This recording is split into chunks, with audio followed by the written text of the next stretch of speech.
मधुमेह. गोड तोंडाचे दिवस सरले, गोड घासाचेही दिवस सरले, आता शिस्तीचे नियम भरले.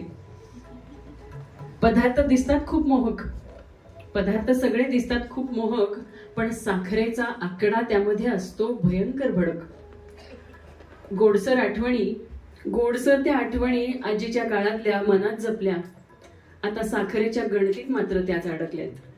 पदार्थाची चव तीच राहिली, पदार्थाची चव तीच राहिली आहे, पण त्यातली गोडी मात्र निघून गेली.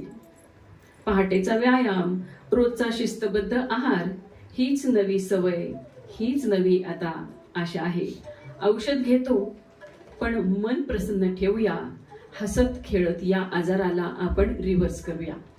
मधुमेह आहे पण हरायचं नाही, मधुमेह असला तरी मनातला गोडवा संपवायचा नाही. साखरेच्या तडाख्यात पडलो नाही तरी शिस्त, संयम आणि थोडा बदल यानेच होणार आहे आरोग्याचा समतोल.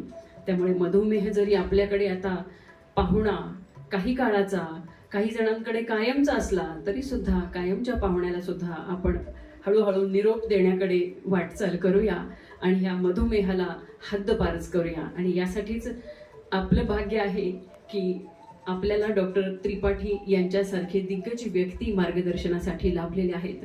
आणि हा योग भवानी प्रतिष्ठानमुळेच आपल्याला हा इथे योग लाभलेला आहे.